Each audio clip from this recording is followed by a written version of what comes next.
Ladies and gentlemen, welcome back to the Apex Hour. This is episode 6, and we're going to be talking a lot today about Apex Legends. Obviously, we got Season 2 details. We're going to be talking about the Stranding trailer, which was actually more of a gameplay reveal. And we're also going to be spending some time towards the end of the stream talking about mental health, burnout, work-life balance, all of that goodness. Count OP, how's your week been, guys? Dude, it's been good. It feels like it's that time where E3 is starting to ramp up. We're starting to get all these little teasers, gameplay footage. You're seeing games announced on Twitter, like, you know what I mean? The hype levels are starting to. Yeah, right. Everything getting announced like at once. Like how many games in the last 2 days? So Bungie's doing something next week. Gears of War announced they're going to be at EA. You know, they're going to have their own E3 thing, like at the beginning of the Microsoft stuff. We got, the Call of Duty trailer today, Death Stranding the other day, and we got Apex Legends today. Need for Speed's tweeting about that they're coming out with Speeds. something. We're gonna have a new game. We're not at EA. Like, jeez, man, it's just left and right, all over the place. Let's just jump right into it. Let's talk Apex Season 2 because there's some cool stuff in here. Good timing on this podcast. Yeah, right. Just hours ago, we got some information on some teasers for Season 2, which is... That's the thing, right? We picked the perfect time to do this because I remember back during the days of Titanfall 2, like, I feel like Respawn's notorious. They just always release things at like 3 p.m. like around the same time every day. And I used to go to work and work nights in evenings, like at 3 p.m. So they would release like important Titanfall 2 information just as I was walking out the door, and I'd be like, no, I need to make a video. No, we're always here, so that seems to work pretty well. So I don't know. I guess we could just run through the whole thing, but at the same time, I feel like why don't we just kind of like talk about some of our favorite things? Like what kind of excites you guys most about like a lot of the changes coming with not just the battle pass, but I guess like everything that was announced. There's so much stuff in there. I'm excited for that limited time event. I think it's gonna be really cool to work towards these skins. I mean, that Wraith skin, holy. Yeah, right. They look like. I mean, that's kind of what we were talking about too when we talked a lot about the legendary skins not really being like up to snuff. These are like, this is what's up. These are awesome. Like the R301 skin looks insane. That Wraith skin looks like just fantastic. I mean, that's like a complete redesign of her costume, of her outfit. It looks fantastic. Do you guys think that, I know that they're kind of just, wetting our whistle, so to speak, for some of the stuff. Do you think that they're going to do Wild Hunt skins for all the different characters and they're just teasing a couple of them? Or do you think that they're going to, focus in on a couple specific? So there was in the Twitter thread, right, where they posted, I was scrolling through looking at comments, and someone was like, oh, that's great, but what if we don't play Bloodhound or Wraith? And then Respawn, their Apex Legends account, replied with just like just wait and see. With a smiley face. Interesting. Okay. So I'm wondering if they managed to pull it out for every single legend. That would be insane. That's what I'm thinking. I'm thinking that maybe just this, because it's kind of, I didn't actually expect this to come out, especially with EA Play being right around the corner, that they would post something. I guess that was a pleasant surprise, but I'm hoping that this is just like a quick, hey, here's a few things coming, that we're going to see a whole bunch more stuff at EA Play. Yeah, I mean, I feel like too for them, that's going to be kind of the cool thing about them having a smaller hero roster to start. Is like, I guess it's probably pretty reasonable for them to be able to make a unique skin like that for every single one of the characters, and to not have to leave anybody out. So I'm really excited about that. That's kind of we talked about that a couple of weeks ago, where it's like, we should just focus on like one big thing that everyone can have, rather than it being like, oh, we got one really cool thing, but it's just for the Havoc. This seems like a good step in that direction. And with the weapons, I'm a little bit more lenient then. If we're getting stuff for characters, it's kind of like, that's fine. Like, if it's only for the R301, great. Then the next time they do something. Plus, we don't even know what's going to be in the battle pass. They're going to be doing, what is it now? Every 25 levels is a guaranteed legendary item in the battle pass. Even on level 1, too, right? If you just get the pass, didn't they say that something is included at level 1? Yeah, that's somewhere. Level 1, level 25, level 50, level 75, and level 100. That's fantastic. That's actually, it's funny. That's what Dauntless does. When you buy the Dauntless, when you buy their season pass or whatever, you get like a cool cosmetic reward right at level 1. And then what they do is they have like something in the same theme for level, like down the line, like level 50 and then level 100, or I think level 50 is their cap. So like level 25, then level 50, that is like in the same theme, but just even cooler. So it's like cool stuff just for spending the $10 on our pass. you know, and then cool stuff as you go on. And that's kind of what they're doing here. That to me, like, instantly increases the worth of the pass, you know? It's like, Yep, I agree. boom. Right It's from nice the to have go. something immediately you buy and you get something that you might be, you know, worthwhile. I also think that's too that I really appreciate that they seem to have like a common thread or a common theme. You know, I think we've all talked a little bit about the skins and everything in season 1 were a little bit underwhelming. There wasn't really anything that like had a real throughput on the theme, but these are like super cool. You can tell they're, you know, prehistoric wild hunt themes, and I love that it feels unique to whatever this season, you know, the theme that they're going with. Yeah, it's cool too. I like, as you mentioned in the skins, like the fact that it's, while they're like all in a theme, they seem to be, you know, at least the Bloodhound and the Wraith one are completely different.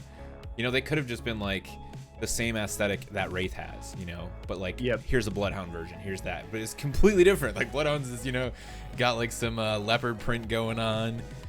That's so cool. That like, that gets me really excited if they did do one for all the other characters, to really see how, like, you know, their personalities are represented through the different you know, types of animals that they might have. It's gonna be really cool. What else we got in here? I've read through this like 10 times and I feel like it still hasn't stuck in my brain. What do you guys think about the elite queue? Oh, yeah, that's right. TJ mentioned that. I think that's a super cool idea. I think, especially when you talk about high level play, like, man, you're giving people something to, like, you know, chase after. Like, beyond just, like, you know, putting on your Twitch stream, like, oh, here's how many kills I have, like, kill death ratio. That's kind of a cool thing, you know. That's a little bit of bragging rights. And I think games like I wonder this if need that's that sort going of to thing. be like an optional queue, or if it's like if you're top 5, you're getting placed into that. Yeah, it kind of seems like that's just how it is. Like, if you're top 5, you get placed in it regardless, which I guess could be frustrating if you were trying to play a little bit more casually for that day, but I don't know. That's a tough one, I guess. I think that's the thing that I'm a little bit worried about, is like, if you're just trying to play just because you happen to win doesn't necessarily, I think, mean you want to join a competitive match the next round in that case. I mean, it'll be interesting to see if they let you to opt into that, like, hey, I want to challenge myself and keep rolling through that queue, or if you can queue regularly like you normally would. Yeah, I guess a part of me is kind of like, it wouldn't matter too much. It's like if you win and then, you know, if you were like, if maybe it was like a lucky match, you'd probably just lose the second one and then get thrown back out of the queue. And then it's like, you know, what are the chances you win the third one and get put back in again? And then True. like, so it's like, maybe it won't be too bad, but it would be interesting. I guess a toggle wouldn't be too bad. It'd be kind of cool, I guess, if they put something visual on your UI that shows like a counter, like you're on a streak or something. You know what I mean? Yeah. Like number of games in that queue in a row. That would be kind of cool. I definitely like the idea of that. I like that in fighting games are really common for that. Fighting games, when you go online and you play in ranked for most like NetherRealm games, they show like your current win loss for, you know, like the match you're playing for the rounds you won, but they also show your streak, so you can like see like, oh, this guy was on like a 25 streak. Tekken does that too. I think I love that idea. That's a cool little thing. It'd be cool to see that on your player card, or at least maybe they add that as one of the things you can put on your player card, an updating stat tracker that actually shows like current streak. You know, that would be pretty neat. I'd be down for that. Agreed.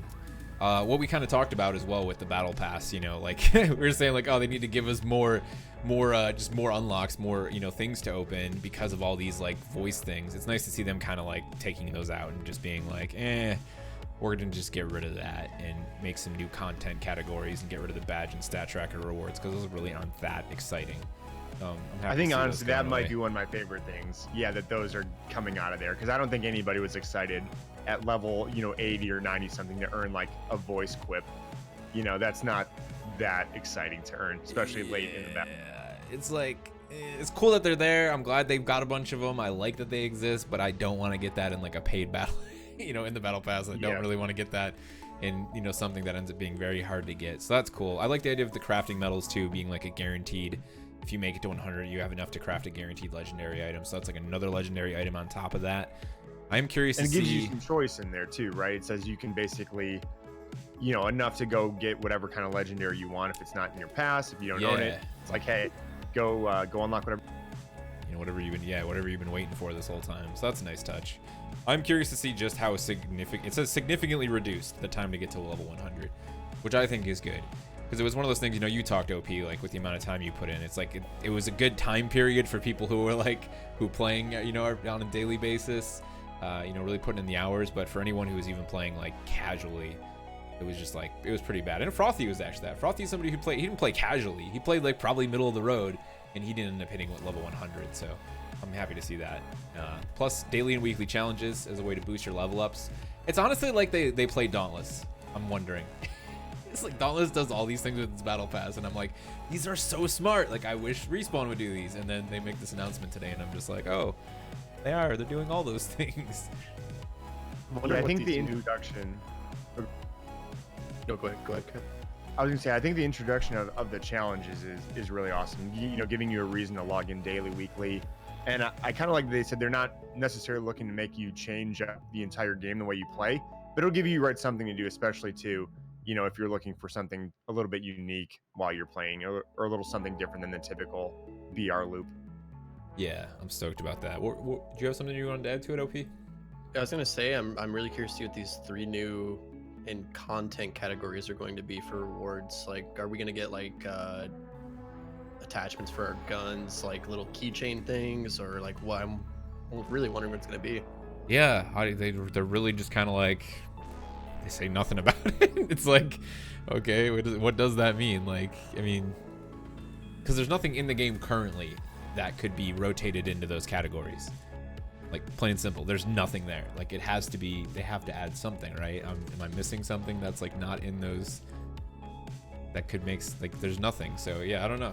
I do like the idea of, I think we kind of talked about that, right? Like, charms would be cool for your weapons. I feel like anything that kind of like gets attached to your weapon is a nice little touch. I would even love to see them start going down the route of like, this would be a great way to really boost up the loot pool, is to have like visual variants for the attachments. So like have, well, like say like the R301, this is what like the, the suppressor, the gold stabilizer attachment looks like on the R301. But what if you had a variant of that you could unlock where it looks different, or you had optical variants that just made your optics look different? I don't know how much people would like that. I like that kind of thing, but I doubt that's what they're doing. I'm curious though, for sure. I'm all for it as long as it's not $8 for a red dot. Yeah, like 5,000 scrap for the red dot. Yeah. Throw it in there. We'll get to that at some point. They do say too, so hold on a second. So this was one of the things that, again, it just gets mentioned again, so I have no idea what it is. It says new cosmetic types and no badge or stat tracker on premium path. They kind of just reiterate again here. It's like, so what is it? A new cosmetic type. Yeah, it's an interesting way to word that. I do like the evolving badge is pretty cool. It's not gonna like take up any reward slots, it said, so that'll just like push through. It kept seasonal win tracking in the free path. They'll be earned in the first 10 levels. Yeah, I guess we'll just find out. That's all it says. We'll be revealing details about these categories closer to the launch of season 2. So I hope there's something really cool. I feel like this is a good example of kind of what we've all talked about with Respawn over the years, where we've sat down, we've brainstormed a lot about like what we'd like to see them do, but they always just surprise you. They never do like what you expect. They never even do what you like say they would never do. They just do something entirely different. They're like, actually, we just did all this stuff, and you're like, oh, that's cool. Didn't expect that. This very much feels like that. I'm stoked to see them going that way. That's pretty much it though, right? I guess. I mean, what's it saying? Okay, so the in-game event is next week. We don't really know. So live on Tuesday? Is that what they said? Let's see, hunt begin. Yeah, next Tuesday. Well, it says more details to share with you next week, Tuesday. So I'm guessing maybe it'll go live that day in the afternoon. And then June 8th is when we get the next details on the pass. But so we don't know anything about. Yeah, we don't know anything about it. Like, what do you guys think the event could possibly be? I mean, outside of there being there's legendary hunt challenges to get the stuff. Okay, that's cool. That's getting added. But like, what event could they actually add? I'm kind of curious. It might be competitive type thing, or with this elite queue being added in. I feel like there's meaning to that. You think they would do something like tied to that, like real focused on like getting wins or kills or something, or yeah, something along those lines, yeah. Or could it possibly be? I'm wondering if it's just like actually something complete, like a modifier, like something that really just changes the way you play the game, less of a like, oh, if you do these things, then you get these rewards, and more of like, kind of how we were talking with a lot of games, wanting to see them do like actual variation for the week, where you like clicking into that playlist and it's like whatever, pistols only or something. I'm not saying that's what it is, but that sort of thing. I just don't. It's legendary hunt, so does that mean like the kill leader is going to be highlighted on the map or something? That'd be cool. I would love to Yeah, I see think it's going them. to focus along those challenges, right? Because it says the limited time event lasts 2 weeks, and with it brings all this to the canyon. They talk about the queue and the challenges. So, like, is that it? And it'll be dependent upon what those challenges are, or is Yeah. there more to it than just those things?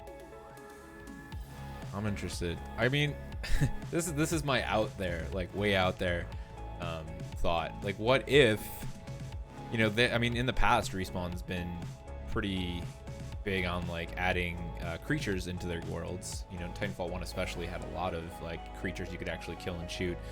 And this is kind of like in line with that. And, you know, we do see like weird living creatures in the world of Apex, you know, just like in the Titanfall world, it's a part of it.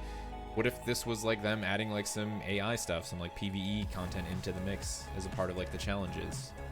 There was like that little mini teaser too, right? Remember at the end of this the season 1 launch, there was like a really brief frame where it looked like they were opening a care package or something, and you saw the flyers around. I wonder if they're gonna dive into something like that. Interesting. Yeah, I'm wondering how bold they go. That's the thing, right? And I feel like, you know, we talk about like with Fortnite, right? Which, by the way, I played Fortnite like throughout, like it was like sometime in the last 2 weeks. Just like installed it. My buddy Coop, he's like, yeah, let's go check out Fortnite. I'm like, all right, let's see what the hell they're doing in here. Within the first 5 minutes, I rode on a hoverboard, was inside of a gerbil ball with a grappling hook, killed a guy as I flew along a tunnel thing of air. It's just ridiculous. And then at some point, like that fun stopped because I was in a normal fight and somebody was just building 20 feet above me and killing me. You know, it's kind of like, it's so weird because they add all this really cool stuff that I find is actually better than the core game. And I don't think that Respawn's ever gonna get that crazy. You know, we kind of talked about that, but I would like to see them be bold, I guess is the thing, right? Like work within the constraints of what makes sense for Apex as a game, but be bold because it's clear that that's kind of the sort of thing they need to do to really get people excited, I guess, you know? So yeah, season 2. Well, we will know more on the 8th, and I mean, we probably will get season pass pretty soon after that, right? I mean, I can't imagine it's gonna be. They didn't give like a rough window, did they? Am I missing that? Yeah, somewhere? OP. How many more days on season 1 does it say in the game? Oh, what was it like? So we're under like 20 at this point, I'm pretty sure. Okay, so we have to at least wait for that to run out. So That probably probably lines up right. So they've got E3, you know, on the 8th, probably saying, hey, this launches next week, something like that. So that seems about right. yeah, so maybe June 11th. That would probably be, yeah, like second week of the month, maybe going into the third week. That would make sense. Well, we'll see. I mean, it looks fantastic, and look, we haven't actually even seen it, so I'm really excited to get back in there. I know a bunch of people who like have kind of walked away from the game are on Twitter like, I'm excited, and I'm like, yes, because I want to play with you guys. So come on back. So that'll be really cool. Let's move forward. Let's talk Death Stranding, because man, the very Kojima-looking thing. Did you guys expect to see, like, you know, I mean, I think every trailer so far for that game has been really ambiguous. Everybody's always like, I have no idea what this game is. And then all of a sudden they come out with this 8-minute reel that shows essentially a bunch of gameplay. Not what I was expecting to see. I think it was you know, when they say trailer, I think I always get deceived, but then I remember it's Kojima because I feel like he does things almost like the same every time, right? Like MGS5, they had like a couple real like short, you know, trailers leading up to Ground Zeroes, and then they just like showed off a full, what he likes to call beauty play. So the Yoji, who he works with, he's like one of the devs he's worked with, he does a lot of the he's done a lot of animation work and stuff like that and character design. He like will record these like really beautiful stealth playthroughs, right? And that was kind of how they did Metal Gear Solid in the past. So this kind of feels like their equivalent of that, except, you know, the game obviously just seems like it has a larger scope of the things it wants to achieve, like narratively and gameplay wise. And so I guess it was like, I didn't expect it, but then when I was watching it, I was like, okay, yeah, this is par for the course, I guess. It's definitely a pleasant surprise. I always love that they just give basically Kojima, like, or at least, you know, he just kind of does whatever he wants, and it's always out there. But I appreciate that he just, you know, has no qualms about just doing something totally different, showing it his way, doing things the way he wants to do it. I respect that, especially in the age of, like, you know, everybody kind of follows this cookie cutter format, and this guy's just, it's just Kojima, you know what I mean? And I always think that's kind of cool. It's unique, something different than what a lot of studios do. Yeah, you know, it's funny. Let me see if I can find this because it was so on point when one of the devs I follow, after seeing the trailer, was just like, he was like, you know, he's like, sometimes Kojima can be very self-indulgent, and I think when we start talking about like Death Stranding a little bit more, there's like totally indications of that, because everything in like the last, I mean, like 3 games he's worked on is just super reflective of the things he talks about. Like if you follow him on social media, he loves Stranger Things, and he loves like all the actors who end up in his video games. It's like that super self-indulgent like director who's just like, oh, I can get these people because I'm Hideo Kojima, so yes, I'm going to get Mads Mikkelsen, I'm gonna get Guillermo, you know, like, and I know they're also his friends, but when you die in the game, right, there's no game over state. You go into an upside down realm. It's not called the Upside Down, but it's an upside down realm, and I'm just like, super self-indulgent. But the point I was getting to with the dev was just like, he's like, regardless of all of that, he's like, Kojima is one of the few people who just seems to have like this never-ending like confidence in his creative visions. Like he just doesn't care. And it is something to really think about. I mean, a lot of people who create things, especially like, you know, something on this scale, are very self-conscious. Like, oh, I don't really know, man. I think everybody's gonna hate it, and he does not care. He just does his own thing, and he's definitely just reached that point where people are just like, yeah, okay, that's just follow his crazy that's vision. insane, but it'll probably Sony's on board, be fun. Yeah, like we'll give it a go. So yeah, he's definitely feels like Sony's just writing checks to like, hey, Kojima, do whatever you want, man. Like that's the thing that impresses me too, though, is the release date being this year already. Because like, you know, one of the big problems with Metal Gear Solid 5, Konami was essentially running out of money for that project. You know, they basically, well, I know everybody likes to like point the finger at Konami and be like, oh, you screwed over Kojima. For them as a business, it was like, dude, you've been working on this game for like 5-6 years. What do you mean you want, like, a lot of people say he probably wanted another 3-4 years for that game, and I can see that because MGS5 is very like fragmented. You know, you see bits of like what was probably supposed to be a much bigger game, and then it was just like, oh, you had to release it, you know? This is like a 2 or 3, what have they been working on this for, like 3 years now? Yeah, I saw somebody was tweeting about, I guess that they didn't have to build the engine, and somebody was saying that might be a huge part of why it didn't necessarily have to take so long, is because they weren't like building this thing from the ground up, which I feels like shaved them some time. Yeah, I mean, that definitely helps them getting together with Guerrilla to work with their engine. And do things that way was probably a really good decision. I saw too. The game looked incredible too. Oh my god, yeah, it looks ridiculous. I saw there was actually a dev I posted on Twitter yesterday. He was, I think Ethereal actually like retweeted it, but he did a breakdown of like the trailer and just kind of talked about like a lot of the things, like, you know, what was baked and different techniques that were used, and it was really cool to see because he talked about where they took like, you know, quote unquote shortcuts. Like the idea that they were just like, you know, that doesn't really need to be anything fancy because no one's really caring about that. And, you know, that was pretty cool to see. It's just like you can kind of see where it's like they put it where it matters type thing. And I feel like that's got to be really important to build huge game worlds like this. And that's, you know, the Decima engine and the stuff that Guerrilla's done with like Horizon, for example. They do like a bunch of like streaming tech with their open world. So the game actually like streams the open world as you look where like you go as the player. So technically when you're not like focused in a certain direction, the open world isn't really there. It's not wasting like processing power. So that stuff's all just really fascinating. And yeah, maybe that has a lot to do with, you know, them being able to make that turnaround. Have you guys like read up to some of the stuff on the website, like the gameplay mechanic stuff? Not too much. Because it was like, so I was really surprised by this, right? I just think, you know, I saw the trailer like everybody else. I'm like, okay, thanks. I can kind of surmise some things, but I don't know what the hell's going on. But if you actually go on the website, there's like a pretty cool clear breakdown here of kind of what you do in the game. And I think it goes back to, you know, like what we first saw, the idea of the main character just carrying all his cargo. So you live in America that's been like fragmented and kind of like split apart, and you are literally just a character who is trying to like bridge the gap. So you like get resources and you travel between these different locations, and that's like a huge part of it actually. So if you watch in the trailer, you'll see him when he's running away from those bandits. A piece of his cargo falls out of his pack, and he actually runs back and like picks it up real quick and then puts it back in his pack. So like all of the stuff in your backpack that you carry is like a real physical item that you could lose. And so a huge part of the game is just like, yeah, navigating environments, like putting the ladder up, A lot of the terrain you're going to come up to is going to be like unpassable, so you're going to have to make your own routes. And all the while, you'll have to deal with like the supernatural stuff, which the BTs, as they call them, are called beached things. No idea what that means. But that's what they're called, in case you were wondering. In case you were hoping that BT meant something that made a lot of sense. No, it doesn't. It means beach things.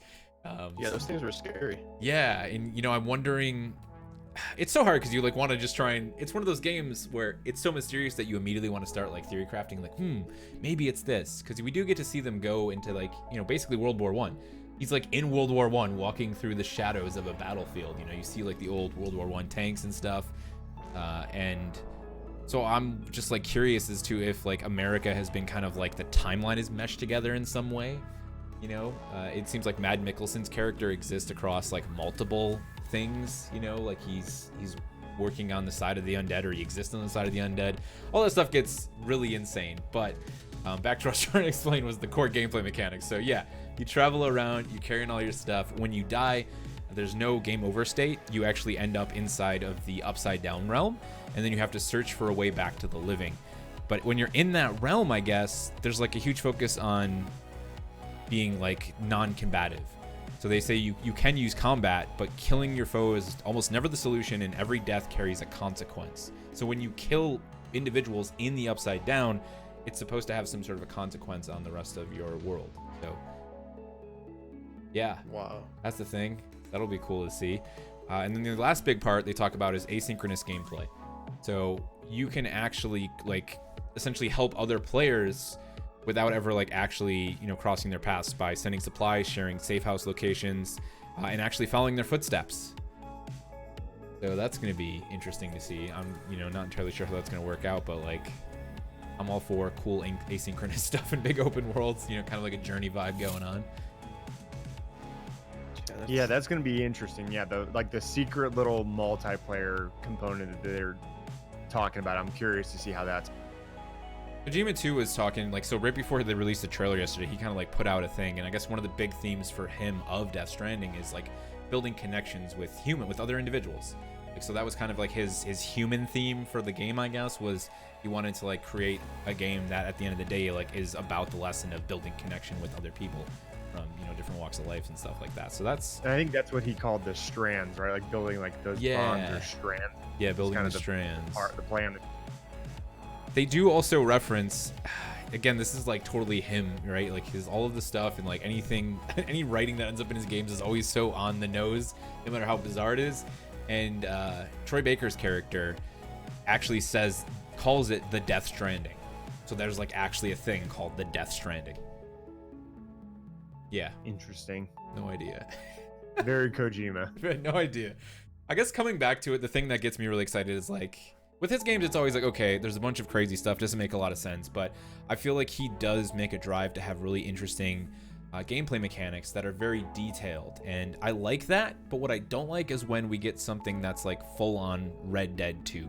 Like, I love Red Dead 2, but it also goes to such great extents, you know, to like animate every single thing, that after a while it wears you down if you're trying to play the game in a certain way. If you don't like just sit back and accept the fact that it's going to take you 15 minutes to pick up that, you know, deer you just hunted, then you'll get really frustrated. But Kojima games like add all those cool, interesting mechanics. Like in, you know, Metal Gear Solid 5, I loved the fact that you could like roll on your back. It's one of those simple things you don't really get to do in first-person games or in third-person games, but it makes a huge difference when you're playing like an action stealth game, to be able to actually like roll over onto your back and shoot somebody, you know, like over a piece of low cover. And so you kind of get to see like his take on that with this, where you've got like the rope that you can deploy and the ladders. Like, I could see myself just spending a bunch of time walking from one point to another, like literally full-on courier walking simulator, but having a good time because you're like dealing with the terrain and then running into supernatural things. It's almost like as if the game is based entirely around that really simple concept of carry some supplies from point A to point B, but a bunch of cool shit's gonna happen along the way because this is the world you live in. So yeah. I want to, what I'm trying to figure out the most that just like won't leave my head is that baby. Right? That's probably, It just sticks with me. there's that line in there too where the guy talks about like using the babies, and he's like, I feel like shit every time I do it. I'm just like, wait, Why? What? I don't. Well, I mean, number one, there's babies in weird glass jars with like hoses hooked up to them. You guys gonna get that collector's edition and display the baby? I saw that. Is it? Probably Wait. in your living room. Does it have the baby? Dude, it's got the baby in Oh, the jars wait. in the collector's edition. Yeah. I saw the one collector's edition that has like an action figure, a model for like every character in the game, and I was like, Jesus. I didn't see that. I didn't see that was a part of that though. I gotta check that out. That was really weird. That's a big part too with Mads' character, because you know he's like in the beginning like singing to a baby, and he's also like normal Mads. Because then later on at the end of the trailer, he's like Vietnam War Mads, skeleton soldiers walking through the water somewhere. Like, oh my god, dude. I guess the confusing thing is like all of it looks cool individually, but you're like, at what point does it connect with itself? You know, like the World War I battlefield plus that. It's got to be like some crazy shifting timeline stuff, or you know, that happens with, I don't know. Maybe that's the upside down, right? Maybe the upside down is like the past fused with the present. I don't know. We could probably go on. So I guess, is there anything else you guys want to say about Death Stranding? It can't be here soon enough. I'm excited to just figure it out. Yeah, it's a, oh damn, that's the other thing too, man. It's one of those games where I'm like, can't it just come to PC? Because I feel like I'm gonna have to buy a Pro just to play this. Like, yeah. I mean, I hope it'll probably look, it is, you know, Decima engine. Like, I feel like it'll still look good, you know, like a lot of the PlayStation 4 games that aren't in Pro still looked good when I played them. God of War looks great, Horizon Zero Dawn looks great, Spider-Man looks great. But it's just one of those games where I'm like, oh, yeah, it'll probably look really good on a Pro. So, what was the release date for that again? What was this? Is this November, right? Right around It's the like corner. November 8th, I think. Yeah, so not too far away. All right, well, Death Stranding looks crazy. Probably will be crazy. Excited to see what it's like to actually play it. Let's move on and talk a little bit mental health stuff, right? I know, P, this is something you want to talk about. I want to talk about this. Finally get a chance to sit down and dive into some stuff. Greater burnout, all that. I guess, I don't know, P, like where you got like a starting point? I feel like it's something you've been thinking on for a while. So, I was thinking about this the other day, and it just like it hit me really hard. You know, I've had a lot of conversations with people about mental health, about how they feel about life and stuff, and it's like you reach this point where, you know, one day you're just like, today was a bad day, and then it's like the next day, today was a bad day, and then a month down the line, today was a bad day. Like, at what point is it just I'm having a bad day versus I'm depressed versus I'm stressed, I'm burnt out, I'm not happy with where I'm at? You know, just like there's such a big difference between, you know, just having a bad day and being stressed, being depressed. And some people I think just don't want to face that, and they just keep going. They just drown themselves in their work and their studies and their gaming. Sometimes you just gotta face it. Yeah, I think that's, you know, that's the reality, and that's like kind of like the importance of, I guess, having a discussion like this, right? And in general, the importance of talking a little bit more about mental health is that I feel, especially like, you know, I can't speak for obviously like other countries, or, you know, even like people in Europe and stuff like that, but I feel like especially here in America, like, you know, you just like, you grow up with that immediate mentality. Like when I was 12 years old, I had a job. It was like, all right, you're 12, you can get a penny saver route, you know, and it's like, and I pretty much haven't stopped working since then. And like, that's the mindset, right? And you go to work, and when you're sick, most places you're made to feel bad, you know, like, oh, you mean you get a call in? It's like, well, I'm sick, you know? And like, there's this really just heavy, like really unhealthy, you know, just like work hard mindset, right? That I think is ingrained in us, like at a very young age. And we just like grow up with that, and then that just carries into like everything else you do in life. So even if you have a chance to like do something you really love, it's like, it doesn't matter, you know, you already like have that ingrained in your head where you never really question why you feel like shit or how long you felt like shit. You know, it's just like, just whatever, it's nothing, it's no big deal, just like keep going. And I guess in some cases too, you're just not in a position where you can really stop and like ask yourself, you know, like you just it's got to go to work the next day no matter how awful that place makes you feel. And then that's probably where things, I guess, get a little bit more complicated. But I do think it's important, like you said, just at the basic level for us to kind of confront that at some point, right? Like, and really just ask yourself, like,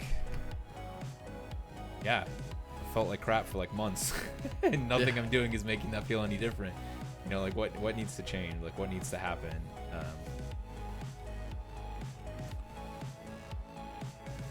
tough because I feel like I guess like, you know, when you're in a position where you have like your own work or where you could leave a job,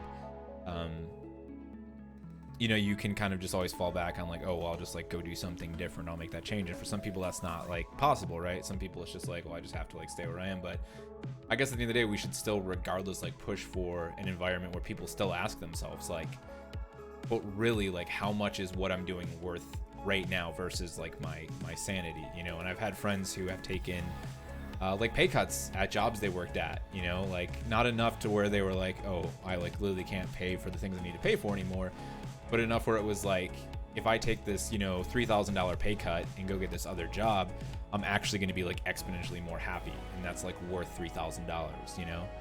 But I feel like for most people, we just don't even get to that conversation, and you just, you know, you end up working. I mean, I've worked jobs like that, you know, and I feel like most people have, maybe they even are, where it's just like, it just drains you so much mentally that not only do you not want to go to work, but like just everything else outside of work just feels like meaningless, you know? I think that's it too. I think a lot of it too is right. It doesn't just, whether it's, you know, something about like your Twitch or your job, as you're saying, it carries. I think you carry that around all the time, right? You think about it when you sleep. First thing you think about when you wake up is all that stuff. It's not like just something you turn on and turn off. And yeah, you know what I mean? You kind of get like into this rut where it's just feels like it consumes you.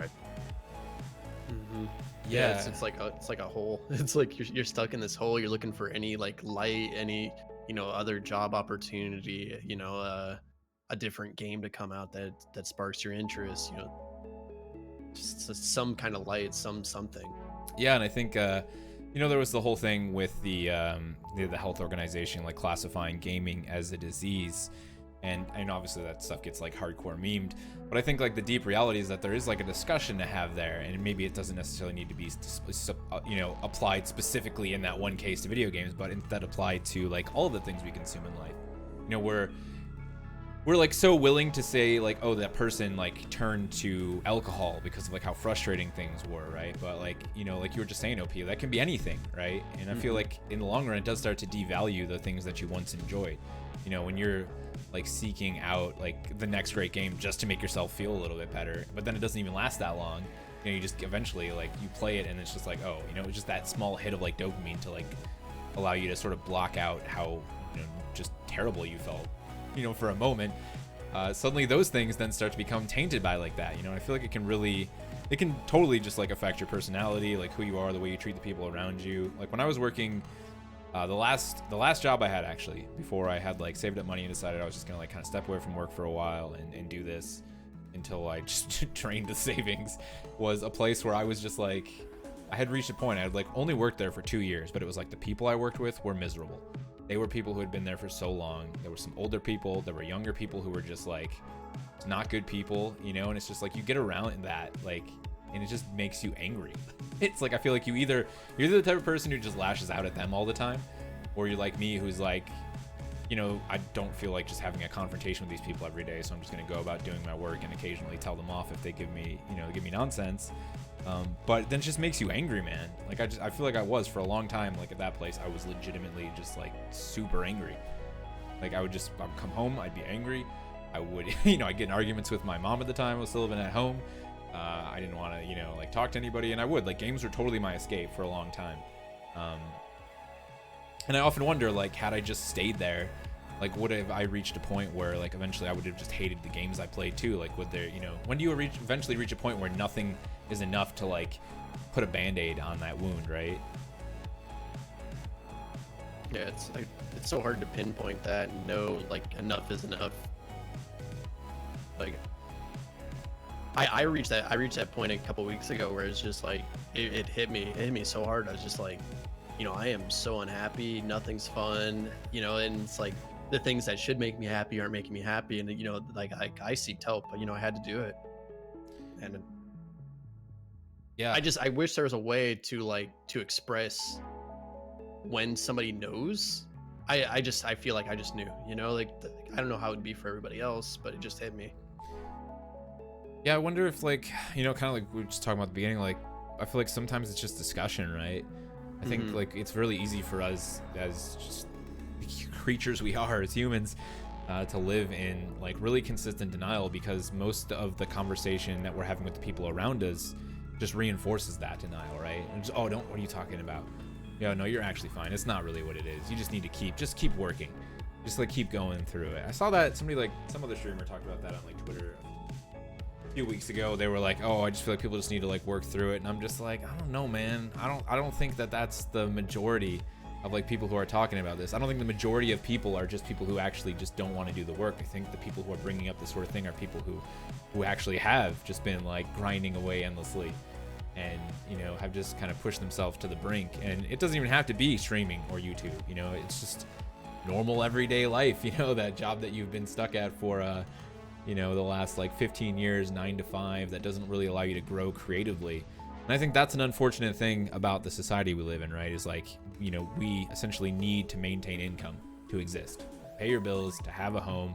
And, you know, I feel like up until maybe this point, you know, anybody would try and have that conversation, they would just look at you and be like, well, yeah, of course, you know, you're crazy. But I just think as humans, we're not really, it's not actually healthy. We're not actually like designed to just like have that, yeah, let's just sit there and do this one thing for 25 years. You know, if like you can find a job that actually allows you to like grow like within that space for 25 years, that's great.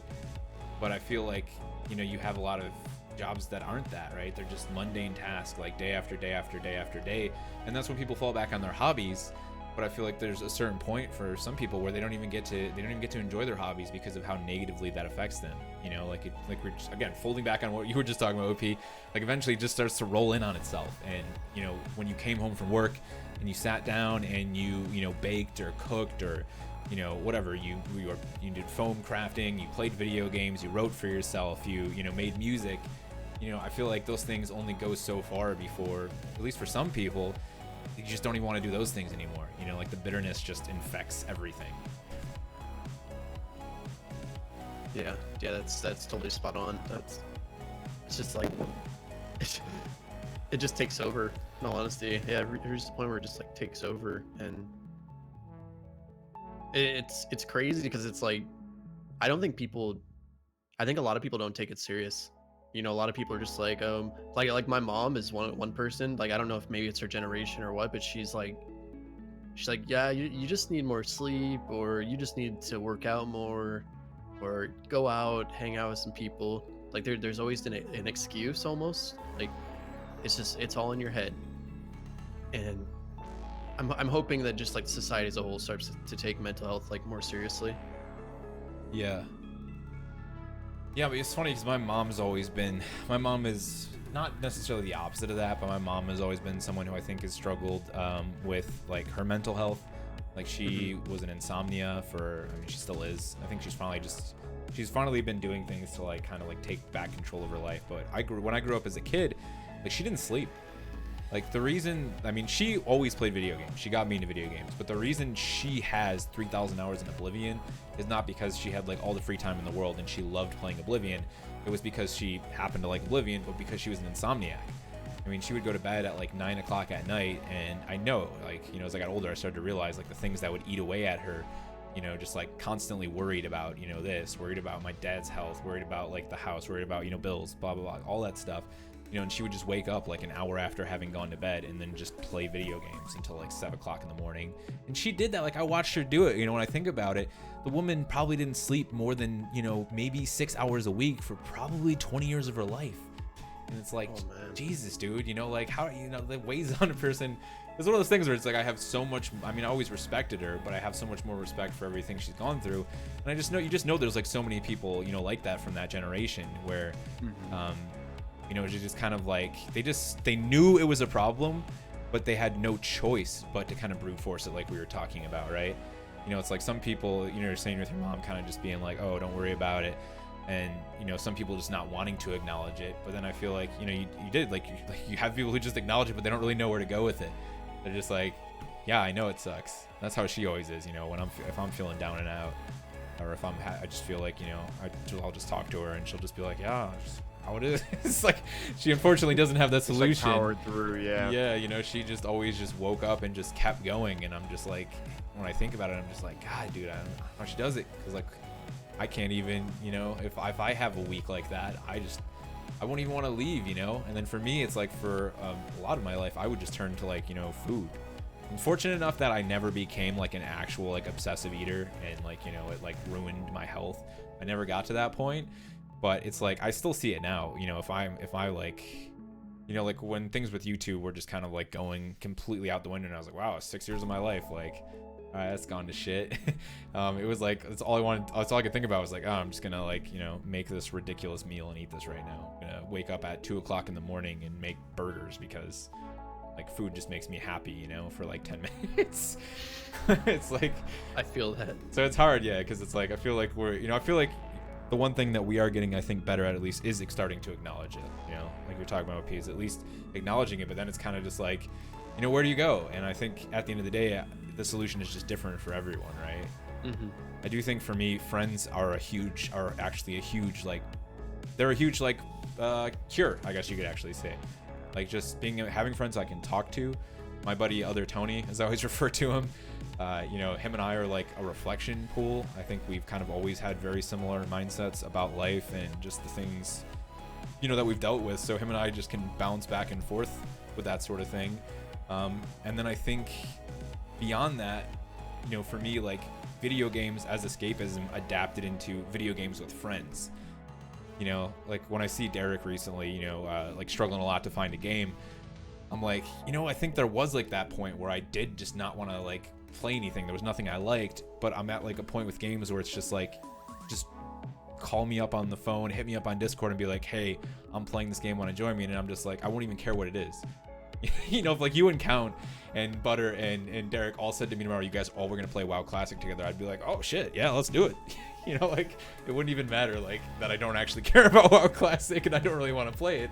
It's just like, I guess, you know, like games was replaced by like playing games with friends for me. And I feel like that's actually genuinely helped me though. You know, it didn't turn into like just a band-aid, right? I don't know what it is. I just feel like when I sit down and I play and talk, even doing this with you guys on Thursdays, it's just like, I don't know. I think social interaction is maybe more powerful than we give it credit to, right? In the right environment. Yeah, OP, I was curious, just as right from like your perspective, right? I think we talked a little bit about probably the solution is different for everybody, but you know, as you know yourself, you said over the last, you know, month or so, you've been really hit hard with that. Is there anything that you found, you know, personally that's helped you try and, you know, get out of that? I found that like talking about it helps a bit. Like there's definitely help. There's definitely like some form of help I get from talking about it, but it's like there's a certain style of talking about it, because I like if I'm talking to somebody and then they're like, yeah, I've been there, or you know, that's just like a simple response. Like there's definitely like a compassion that goes with talking to somebody about like such a deep topic, and like talking's helped, and just kind of like exploring and trying different things. I mean, food always helps, but trying different things, getting a little bit more active with exercise helped. But and not just like one specific thing, just a combination of things together. Yeah, I think it comes back to like the way like we're almost like by design existing as like as people, right? You know, you essentially are forced into this life of like a singular path, right? You know, when you're young, oh, what do you want to do for a living? Okay, you sure you want to do that for the rest of your life? Like nobody even ever asks you like, hey, do you want to be a mechanic for like 10 years and then just say fuck it and go do something entirely different? It's crazy. Like literally no one will ever say that to anyone in their existence. Like young people in school right now, what are the chances that someone's going to say to them, hey, you want to be a mechanic? Well, how long do you think you want to do that? Maybe you want to do something else after that. Like, you know, it's just like immediately, as soon as you get into an environment where somebody's like, what do you want to do in the future? You know, you just like tried to be forced into this single mold. You know, we're supposed to believe that we can only be one thing in life. Well, if you're going to be a mechanic, okay, that's it. Have fun spending, like, I mean, I was literally told that by one of my guidance counselors. Like, she turned me away from being a mechanic. I mean, I grew up, I like worked on bikes and cars with my dad when I was like 5. And like, all I could think about was like, oh, it'd be great to be able to like work on vehicles for a living. And she was just like, oh, you sure you're gonna do that for the rest of your life? You're gonna sit on that cold garage floor? And it's like, and I look back and I'm like, well, you didn't have to do it for the rest of your life. You know, that could have opened doors to like so many other things, you know, in the same way that like, you know, doing stuff on Twitch, YouTube, whatever, that can open doors. You know, working, you know, wherever at a hospital can open doors. You know, it's just weird that we force that singular thing. And I think that, you know, for me, like you were saying, OP, just doing different things, that's been a huge like healing tool for me. You know, like I've always grown up around food. Another thing, I was like very fortunate. My dad like was big into mechanics. My mom was big into cooking. And so when I was very young, I learned how to do both those things. And like going back to those things has been like huge for me. Like just working on the car and, you know, like fixing stuff around the house, and then just cooking for myself, like learning how to make bread and all these little things have been like, man, it's like a drug. Like not just like a band-aid, but like you know, you get into cooking and suddenly it's like every time I sit down and cook now, you know, every time we have a big holiday, I'm like the first person to like call up my family and be like, hey, come, you know, let's have Christmas at our house. Like I'll make this huge meal and then spend 3 days, you know, preparing for it, because it's like totally a like a med kit for me at this point. I've never myself really gotten too much into cooking, but Kelly is the exact same way. She loves the preparation process and just like the art of cooking. Yeah, it's just there's something. I think that's the thing, you know, too. Again, just like back to like the simplest form of it, right? You know, everybody's just like, okay, learn this one thing. But like, there's such great satisfaction and personal reward and like reinforcement for you as a human being and like your capability to do things when you actually learn how to do different things. You know, when you get to go outside of what was your pre-established comfort zone for maybe even, you know, most of your life, and realize like, oh, I can cook. You know, and I think that's another like unfortunate thing that we do as humans, is we're very quick to say we can't do things. You know, we're very quick to be like, oh, I could never play an instrument. My mom, that's how my mom always was. And to this day, I will deny her of the ability to say that. She's always just like, I wish I could sing. And I'm just like, what do you mean you wish you could sing? I was like, how do you know you can't? You've never even like taken lessons or tried. Like, what do you mean you wish you could play this instrument? You know, it's you just kind of get stuck in like that, oh, this is what I can do and this is what I can't do. And it's like, I think the moment you do, you know, you have somebody who like kind of reinforces and says, hey, why don't you try something you haven't done before? You know, it's like a really powerful moment.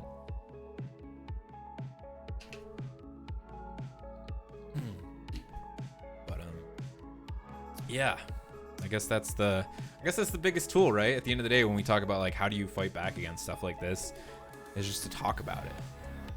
And I think it sounds like maybe too simple, but when we've had like generations and generations of not talking about it, it's almost just like, no, that's the crazy easy answer that's right in front of us. It's like, right. Just talk with somebody about it. You know, there's people out there who literally have made a life out of, you know, like you said, OP, let's go get help. Let's go talk to somebody who knows about how to talk about it, right? And for some people, maybe it is just as simple as like talking to friends, you know, and making that a communication. I do think, you know, our generations, I think around this time, have just gotten much better at communicating those sorts of things.